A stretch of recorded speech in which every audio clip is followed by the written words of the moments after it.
vez que estuve con vosotros, tuve la oportunidad de predicar la palabra y recordaréis que estaba en Hebreos capítulo 13, en el cual ya vimos una parte de las tres que lo iba a dividir, y recordaréis que dije que los primeros 11 capítulos de Hebreos era doctrina pura para los judíos, los cuales habían recibido el Evangelio y necesitaban ser afirmados en el nuevo pacto.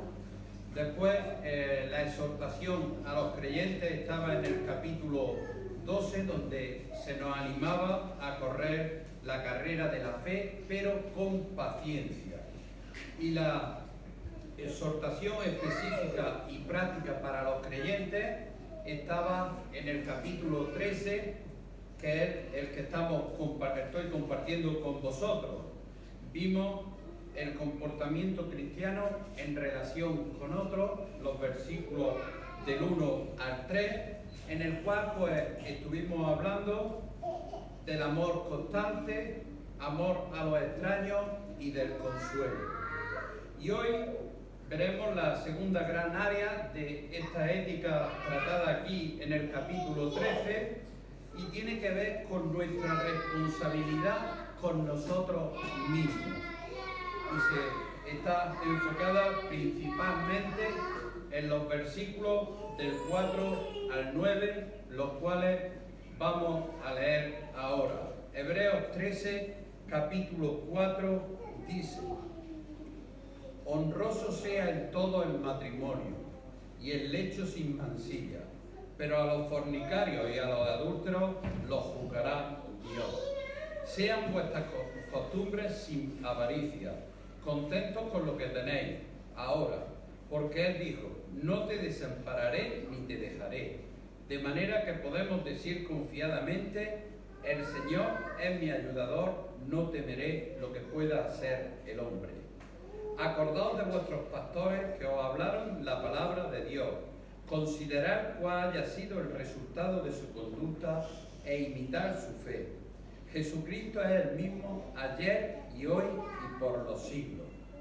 No os dejéis llevar de doctrinas diversas y extrañas, porque buena cosa es afirmar el corazón con la gracia, no con viandas que nunca aprovecharon a los que se han ocupado de ellas.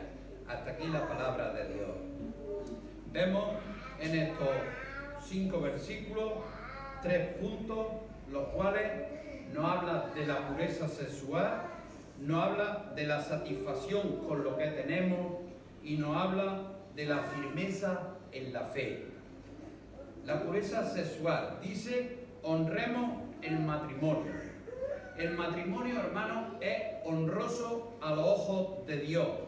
Y Dios lo estableció desde su creación y lo ha honrado desde ese mismo momento. Por supuesto, hoy en día el matrimonio es poco menos que honroso, según lo estamos viendo en la sociedad. Muchas parejas se casan por conveniencia, se casan por dinero, se casan por estatus social, se van a vivir conjuntamente, pero por lo divino muy pocas parejas se casan. La frase honroso sea en todo el matrimonio puede haber sido que ciertas influencias de la iglesia primitiva sostenían que el celibato era un estado de mayor santidad que el matrimonio. Y hermano, y Pablo nos lo advierte, que en los últimos días saldrán maestros apóstatas, maestros falsos, incluso prohibirán casarse. Primera de Timoteo 4:3 dice: prohibirán casarse. Pero Dios considera el matrimonio no solamente permisible y honroso, y si el Señor lo hace así, nosotros debemos considerarlo de la misma manera que lo considera nuestro Señor Jesucristo. Dios honró el matrimonio y así lo estableció. Jesús honró el matrimonio y ¿dónde realizó el Señor Jesús su primer milagro? En una boda. El Espíritu Santo honró el matrimonio usando para describir a la Iglesia en el Nuevo Testamento. Toda la Trinidad testifica del matrimonio que es honroso. Por tanto, ninguna persona está justificada para menospreciar el matrimonio. Según vemos en la palabra de Dios, ninguna persona está justificada para menospreciar el matrimonio. Las Escrituras dan al menos 3 razones para el matrimonio, hay muchas más, yo he cogido 3. Una es la propagación de los hijos. En la creación, ¿qué fue lo que hizo Dios? Comisionó a la humanidad. Génesis capítulo 1, versículo 28, dice, y les dijo Dios, y les dijo, fructificad y multiplicaos, llenad la tierra, sojuzgadla, y señorear en los peces del mar, en las aves de los cielos, y en todas las bestias que se mueven sobre la tierra. Es decir, una es la propagación de los hijos. El matrimonio también es un medio para prevenir el pecado sexual. Primera de Corintios, capítulo 7, versículo 2, dice, pero a causa de las fornicaciones, cada uno tenga su propia mujer y cada una tenga su propio marido. Pablo advierte luego y pasa a aconsejar que los solteros y viudas que se casen si no pueden controlarse. Versículos 8 y 9. Digo pues a los solteros y a las viudas que bueno les fuera quedarse como yo. Pablo, sabéis que por lo que nos cuenta era soltero. Pero si no tienen el don de continencia, cásense, pues mejor es casarse que estarse quemando. Fijaros qué palabra más fuerte está usando Pablo aquí.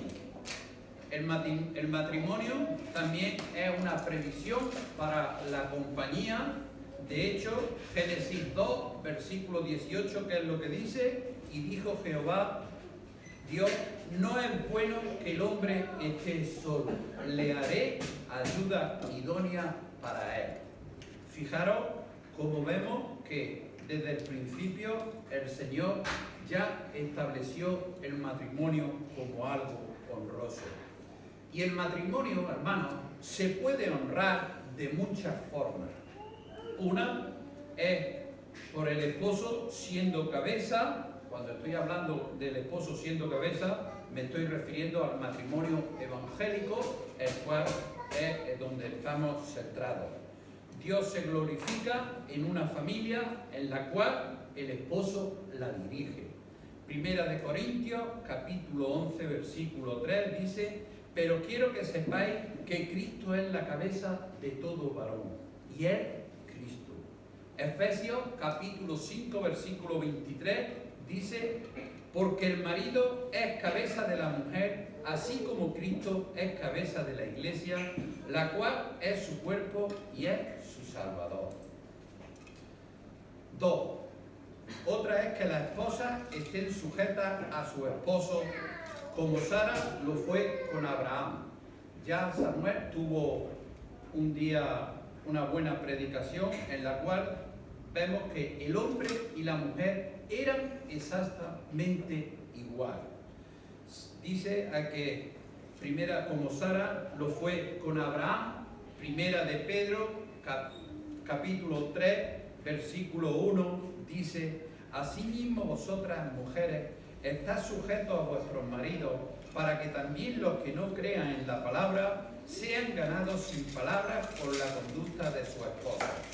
Como Sara obedecía a Abraham, llamándole Señor, de la cual vosotras habéis venido a ser hijas, y si hacéis el bien sin temer ninguna amenaza. Otra forma es que el matrimonio debe de honrarse por el amor y respeto mutuo. Versículo 7 sigue diciendo, vosotros maridos igualmente vivid con ella sabiamente, dando honor a la mujer como a vaso más frágil y como a coherederas de la gracia de la vida, para que vuestras oraciones no tengan estorbo. Hermano, la preocupación tanto del esposo y de la esposa debe de centrarse en el bienestar y en la felicidad del otro, en lo que puede darse en lugar de lo que puedo recibir. Esa es una de las bases bíblicas, hermano. El esposo y la esposa deben de centrarse en el bienestar y en la felicidad del otro, en lo que puede darse en lugar de lo que puedo recibir. También nos habla aquí del lecho matrimonial, no debe mancillarse. Hermano, Dios se toma muy en serio la pureza sexual. Los hombres y mujeres pueden jugar con el sexo ilícito. Lo estamos viendo. Y eso está bien a los ojos de ellos. A la mayoría de las personas lo ven bien. Pero hermano, para los ojos de Dios siempre es un pecado. Y siempre va a recibir un juicio. Para Dios todo eso es pecado. Y siempre van a recibir un juicio. Y Pablo nos lo advierte, Efesios capítulo 5, versículo 6, porque sabéis esto, que ningún fornicario o inmundo o avaro que es idólatra tiene herencia en el reino de Cristo y de Dios. El apóstol también nos dice que huyamos de la inmoralidad sexual, Primera de Corintios capítulo 6, versículo 18. Y cuando habla de la inmoralidad, es el mismo término básico que se usaba en el griego, que era fornicación. Por eso, hermano, el pecado sexual no es solamente contra Dios, sino contra las personas y también contra nosotros mismos. Es contra nosotros mismos. Por eso, parte de nuestra responsabilidad moral con nosotros mismos es ser puro sexualmente. El mundo está obsesionado con el sexo hoy. La actividad sexual fuera del matrimonio se considera normal, se considera aceptable a la mayoría de las personas. Una vez leí un artículo y me quedé con la frase, Billy Graham dice acerca de las personas que ven todo eso normal y escribe sobre ello, y dijo una frase que me quedé con ella, que son como el líquido que sale de una cañería rota. De una cañería rota, ¿qué es lo que sale? Asco. Sale, vamos a evitar la palabra. Pero hermano, no es posible vivir y actuar contra los principios morales y universales que ha establecido Dios. Y que sepamos que el que incumple esas cosas va a sufrir terribles consecuencias. Cuando los cristianos son inmorales, las consecuencias son inmediatas y pueden ser peores de lo que creemos. Porque ¿qué es lo primero que afecta? Al testimonio del Evangelio. El sexo dentro del matrimonio, hermano, es bello, llena y crea. Fuera del matrimonio es feo, destructivo y maldito. Efesios 5:3 dice, pero la fornicación y toda inmundicia o avaricia ni aun se nombre entre vosotros, como conviene a santos. Es decir, ni se nombre entre vosotros. Fijaros, hermano, el testimonio dentro del matrimonio es bello, llena y crea. Fuera del matrimonio, feo, destructivo y maldito. Hermano, sabemos que el Señor lo ha establecido así. Y nosotros tenemos que ser consecuentes con lo que el mundo, y cuando nos lo digan hay que decirle al mundo que está equivocado y que no es así. Pero claro, eso cuesta. Vamos a seguir y ahora vamos a ver el segundo punto, donde nos habla los versículos 5 y 6 de satisfacción con lo que tenemos. Spurgeon, un libro que tengo de él, estaba leyéndolo y una de las frases que decía, dice, he estado en muchas reuniones de testimonio. He oído a muchas personas decir que han pecado. y muchas personas habían ido a él a contarle ese pecado. Pero en toda la vida nunca he tenido una persona que le confesase el pecado de la codicia. Fin de la cita. Hermano, la codicia se parece mucho a la glotonería. No tienes que adquirir mucho para ser codicioso. De hecho, no tienes que adquirir nada. La codicia es una actitud, es querer adquirir cosas, anhelarlas, poner nuestra atención y nuestros pensamientos en ellas, sea que alguna vez la podamos poseer o no. Pero tenemos que saber que la codicia y la avaricia siguen un principio de deseo de crecimiento y satisfacción personal. Eclesiastés capítulo 5, versículo 10 dice: el que ama el dinero no se saciará de dinero, y el que ama el mucho tener no sacará fruto. También esto es vanidad. Hermanos, cuando nos enfocamos en las cosas materiales, lo que tenemos nunca alcanza lo que queremos tener, queremos más. Y esa es una ley inquebrantable que Dios establece. La avaricia es una forma más común que la codicia todavía. En parte porque el dinero puede usarse para seguir haciendo muchas más cosas de las que queremos. El amor al dinero nos dice que es lujuria de las riquezas materiales. Y el cristiano, hermano, tiene que estar desprovisto de tal amor con esas cosas materiales. El amor al dinero es un pecado contra Dios. Es una forma de desconfianza. Porque el dinero, porque él dijo: no te desampararé ni te dejaré. Hermano, el amor al dinero es confianza en la riqueza incierta y no en el Dios vivo. Primera de Timoteo, capítulo 6, versículo 17, dice: a los ricos de este siglo manda que no sean activos ni pongan la esperanza en las riquezas, las cuales son inciertas, sino en el Dios vivo que nos da todas las cosas en abundancia para que las disfrutemos. Jesús también advierte en Lucas capítulo 12, versículo 15, y él pensaba dentro de sí diciendo: ¿qué haré? Porque no tengo dónde guardar mi fruto.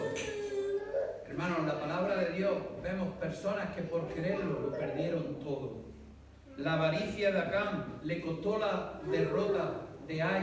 Josué capítulo 7, versículo 1. Judas también fue avaro y traidor, traicionó al Hijo de Dios por 30 monedas de plata. Ananías y Zafira pagaron con sus vidas. Hechos capítulo 5, versículos del 1 al 10. Podría seguir enumerando más historias que encontramos en la palabra de Dios, pero estas tres historias las conocemos y sabemos cómo terminaron. Hermanos, la avaricia no es un pecado insignificante para el Señor, La avaricia no es un pecado insignificante para el Señor. Por supuesto que no es malo tener riquezas, No estoy diciendo que hay que vivir en la miseria, no. De hecho, en la palabra de Dios tenemos personas que fueron ricas, como Abraham, Job, fueron muy ricos porque el Señor así lo tuvo. El Nuevo Testamento, seguimos, menciona a varios creyentes fieles que tenían riquezas considerables, pero el amor al dinero es la raíz de todos los males. Primera de Timoteo, capítulo 6, versículo 10. Porque la raíz de todos los males es el amor al dinero, el cual, codiciando algunos, se extraviaron de la fe y fueron traspasados de muchos dolores. El codiciar y confiar en el dinero es y resulta un pecado. Tenemos Salmo 62, 10. Job también planteó este principio en Job capítulo 31, los versículos del 24 al 25 y el 28. Por amor al tiempo no los vamos a leer todos. Y tenemos que saber una cosa, hermanos. La confianza en el dinero es desconfianza en Dios. La confianza en el dinero es desconfianza en Dios. Algunas personas aman el dinero, pero no lo adquieren nunca. El amor de otras personas radica en adquirirlo. Viven la emoción de aumentar sus cuentas bancarias, de aumentar sus acciones, que ahora los que tengan acciones que se preparen. Pero bueno, lo tenemos que estar tranquilos. Para otros, el amor al dinero es guardarlo. El tacaño no le interesa tanto incrementar sus posesiones como aferrarse a ellas. Aman el dinero por lo que es. Otros están más interesados en las cosas que pueden comprar para alardear de su riqueza. Sea cual sea, hermano, la forma que toma el amor al dinero, el resultado espiritual es el mismo. A Dios no le agrada y nos separa de Él. El tener ropa bonita nos gusta a todos, buenas vacaciones, buenos coches, buenas viviendas, pero Dios nos dice que estemos satisfechos y contentos con lo que tenemos ahora. Contentos y satisfechos con lo que tenemos ahora. Por eso, muchos de los destinatarios de la carta a Hebreos habían perdido parte de su riqueza, habían perdido sus posesiones materiales. Eso lo podemos ver en Hebreos, capítulo 10, versículo 34, que dice, y fijaros, perdieron todas esas cosas porque sabían que tenían una mejor y perdurable herencia en los cielos. En los cielos. Algunos podían estar anhelando recuperar de nuevo ese dinero, creyendo que el costo había sido muy alto, pero se les dice que no vuelvan a confiar en las cosas materiales. Podemos decir confiadamente que el Señor es mi ayudador, no temeré lo que me pueda hacer el hombre. Hermanos, si tenemos al Señor, tenemos todo. Si tenemos al Señor, tenemos todo. La pérdida de algo más no puede ser que peor que un mal inconveniente, y tenemos que rendirnos a nuestro Señor. Siempre va a ser para bien. Cuando pasamos una prueba, como decía el viernes, cuando pasamos una prueba, siempre es para bien. Todo lo que pasamos, los hijos de Dios, es para bien. De cualquier cosa, de cualquier manera, hermanos, sabemos que las posesiones materiales son temporales. Vamos a perderlas tarde o temprano. Si el Señor decide que las perdamos antes, pues tenemos que conformarnos y no debemos de preocuparnos. Fijaros lo que dice Proverbios capítulo 23, versículo 5. Has de poner tu ojo en la riqueza siendo ninguna, porque se harán alas como alas de águila y volarán al cielo. Dice que las riquezas se harán alas, volarán. Entre los requisitos también habla para los ancianos y pastores, el cual dice en Tito que no deben de ser codiciosos ni hacer ganancias deshonestas, Timoteo 3:3. Hermanos, ningún cristiano puede vivir con eficacia, al menos que lidere con eficacia el anhelo a su dinero.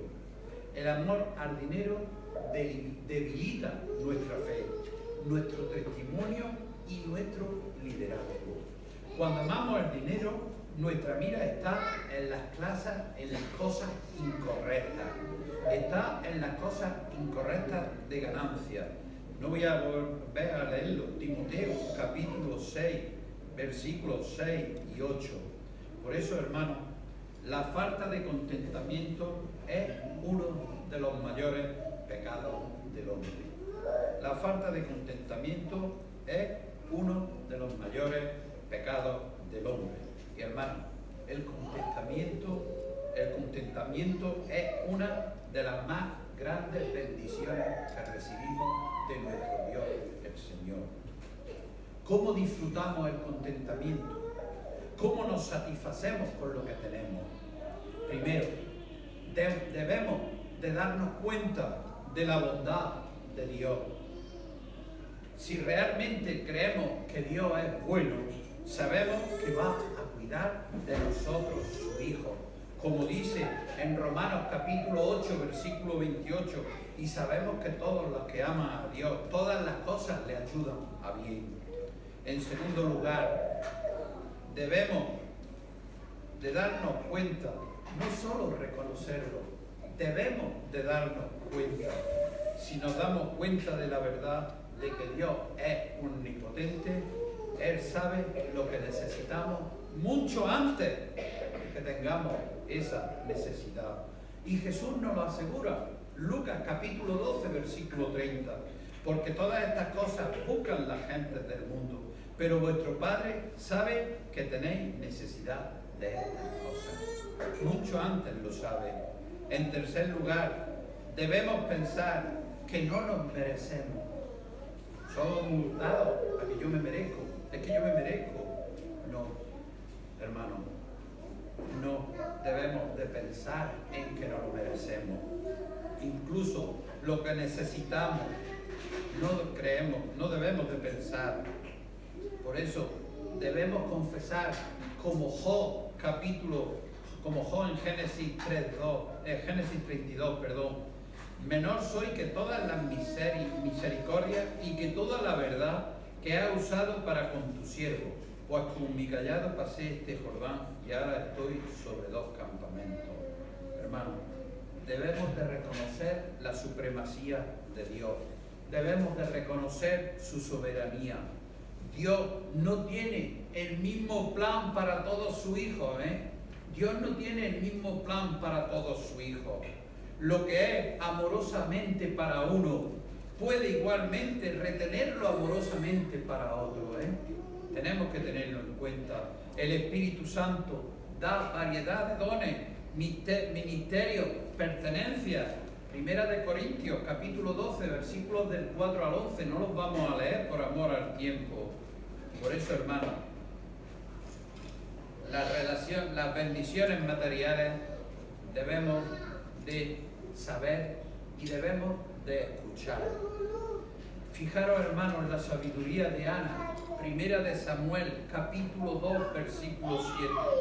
Jehová empobrece y Él enriquece, abate y enaltece. Hermano, el hacernos ricos puede ser una muestra de perdición espiritual. El Señor sabe lo que necesitamos y no nos proveerá menos de eso. En quinto lugar, debemos de recordar cuáles son nuestras verdaderas riquezas. ¿Son las mundanas o son las del cielo? Nuestro tesoro está en otro lugar, hermano. Nuestro tesoro, nuestro hogar está en el cielo. Y debemos de poner nuestra mente en las cosas de arriba y no en la de la tierra. Colosenses 3:2 nos lo recuerda. Sin embargo, sobre todas las cosas, el contentamiento viene de la comunión con Dios. Cuando tenemos comunión con Dios, cuanto más nos enfoquemos en Dios, menos preocupaciones tendremos en las cosas materiales. Cuando estás cerca de Jesucristo, terminas abrumado por la riqueza que Él tiene para ti. El Señor tiene una inmensidad de riquezas para cada uno de sus hijos. Las posesiones terrenales no importan. El contentamiento es tener confianza en que el Señor es nuestro ayudador. No temeré lo que me pueda hacer el hombre. Tenemos un Dios salvador. Tenemos un Dios que todo lo sabe. Firmeza en la fe, versículos del 7 al 9. Yo creo, hermano, que este mensaje, cuando lo escribiera Pablo para los judíos, es que ellos Pablo temía que volvieran al judaísmo, que volvieran al legalismo, y por eso le tiene que hacer esta serie de cuestiones. El nuevo pacto en Jesucristo tiene normas, y sabemos que las normas de Jesucristo son muy altas, son muy elevadas, pero hermanos, también sabemos que no requieren ceremonias ni rituales. Sus normas de nuestro Señor Jesucristo son internas y no externas. Jesucristo es el mismo ayer, hoy y por los siglos. Así debemos de ser, así debe de ser nuestra doctrina práctica.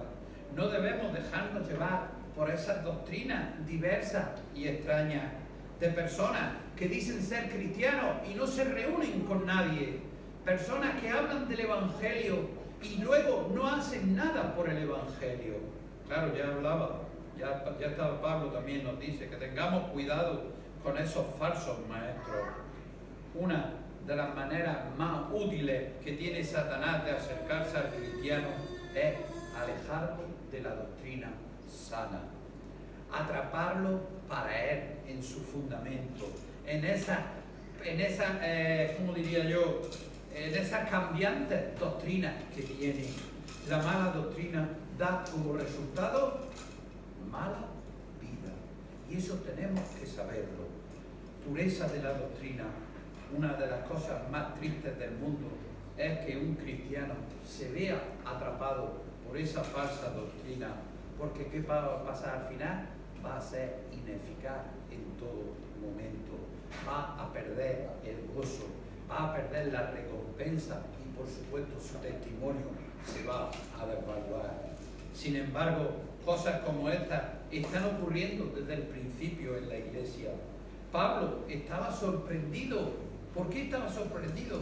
Porque algunos creyentes gálatas se hubieran alejado de él, que los llamó por la gracia de Dios. Gálatas capítulo 1, versículos 6 y 7. A veces sabemos que esos falsos maestros son amables, sonrisitas, caen bien, incluso son hasta sincerillos. Es difícil creer que están engañando y que están llevando una falsa doctrina, pero hermanos, no nos debemos llevar por la apariencia. Debemos de juzgar a esa persona por la doctrina, por la palabra de Dios, no por la apariencia o por la personalidad, sino si es verdad que está predicando la palabra de Dios. Mas si aún nosotros o un ángel del cielo anunciare otro evangelio diferente del que hemos anunciado, sea anatema. Eso lo dice Gálatas, capítulo 1. En otras palabras, ¿qué es lo que nos está diciendo Pablo aquí? Que si Pablo cambia su enseñanza, que no hay que seguirlo, que no debían de seguirle. Ni siquiera a un ángel se le puede creer por encima de la palabra de Dios. Gálatas 1, versículo 9.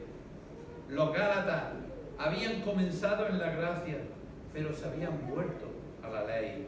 Habían comenzado en el Espíritu, pero ahora intentaban continuar en la carne. Los judíos, a quien le habla en Hebreos 13, estaban en peligro de hacer lo mismo que Gálatas. Por eso Pablo le tiene que escribir esto en el capítulo 13. Por eso, hermanos, las doctrinas diversas y extrañas no eran enseñanzas nuevas en aquella época tampoco. A veces los judíos tenían muchas tradiciones y el evangelio de la gracia ellos no lo podían entender porque eran muy legalistas. Pablo también le advierte de este peligro a los ancianos de Éfeso en Hechos capítulo 20. El apóstol le encomienda a la palabra de Dios, el único recurso que tenían para que ellos permanecieran en la verdadera fe. Por eso, hermanos, el final de la epístola a los romanos hace un llamado, Romanos 16, 17, mas ruego, hermanos, que os fijéis en los que causan divisiones y tropiezos en contra de la doctrina, que vosotros habéis aprendido y que os apartéis de ellos. Hay que apartarse de esos falsos maestros. Los mejores obreros de Satanás son los que engañan, quienes saben, los que les gusta oír a la grey, más incluso llegan a decir hasta herejía. Segunda de Corintios capítulo 11 dice: porque estos son falsos apóstoles, obreros fraudulentos que se disfrazan como apóstoles de Cristo. Y no es maravilla, porque el mismo Satanás se disfraza como ángel de luz. Hermano, ¿cuál es el blanco principal de Satanás? ¿El mundo o la iglesia? La iglesia. El mundo ya lo tiene. El mundo ya lo tiene. Por eso, hermano, el Nuevo Testamento está lleno de advertencia a los cristianos para que estemos atentos a esa enseñanza falsa. Satanás desea destruir el poder de la verdad de la iglesia. Dios sabe que la batalla más grande de su iglesia es por la pureza de la doctrina, porque esa es la base de todo lo demás, hermanos. Cada mala práctica, cada acción, una mala conducta puede ser debido a una mala creencia.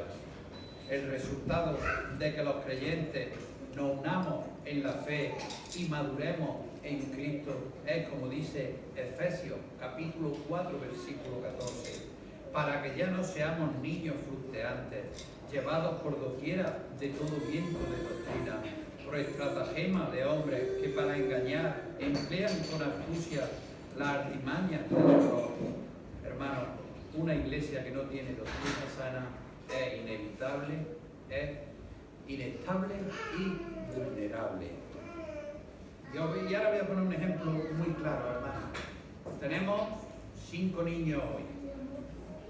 El mayor lo tiene es Isaac. Vosotros fijaros que para ellos diferenciar algo es algo difícil. Ellos ahora mismo ya van solo por sentimiento, van por capricho, y ellos quieren lo que a ellos les gusta. Pero fijaros, hermano, si nosotros pusiéramos a Matías y lo dejáramos un año que hiciera lo que quisiera, Matías no iba a llegar a los 4 años, que no.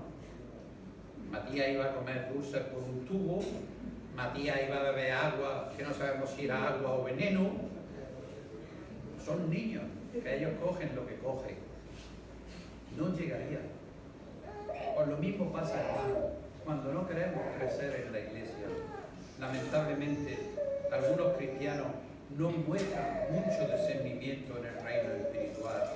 Han estado tampoco expuestos a esa sana doctrina y se alejan porque les interesa más otras cosas, que juzgan completamente por apariencias y sentimientos. Por eso, en consecuencia, la iglesia está llena de niños que tragan toda clase de predicaciones. Como cuerpo y como cristianos individuales no podemos estar firmes en Cristo, al menos que nos mostremos, como dice Timoteo 4:6, en cuanto los creyentes sean inmaduros, la falta de doctrina es un peligro importante, hermano. La falta de doctrina es un peligro importante. Y ya para ir terminando, los judíos estaban acostumbrados a tener regulaciones religiosas de todo tipo. Legalismo, rechazo al legalismo. Y era para ellos difícil ajustarse a la libertad de Cristo. Para ellos era fácil aceptar la idea que Pablo le expresó.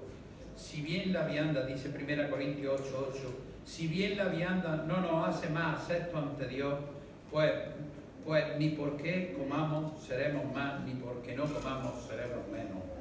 Toda su vida habían creído y habían enseñado que lo que comieran o dejaran de comer era importante para Dios. Incluso en la forma de presentar esos alimentos. Hermanos, la espiritualidad no depende de las comidas, no depende de las viandas, como dice aquí. Preocuparse por la comida no es necesario en el Nuevo Testamento. De hecho, insistir en regulaciones dietéticas por razones religiosas va en contra del Evangelio. Las dietas están muy bien, pero no las que ponen, no como ellos lo hacían por una. Las dietas por razones religiosas van en contra del Evangelio. Y Pablo usa palabras muy duras para decírselo a quienes proponen esa idea. Primera de Timoteo 4, del 1 al 5. A Dios le costó trabajo convencer a Pedro de que las restricciones dietéticas y ceremoniales de los judíos ya no eran válidas. Pedro llegó incluso a discutir con Dios cuando le ordenó en una visión que matara y comiera varios animales impuros. Y el Señor tuvo que decir 3 veces en Hechos 10:15, volvió la voz a él la segunda vez: lo que Dios limpió, no lo llames tú común.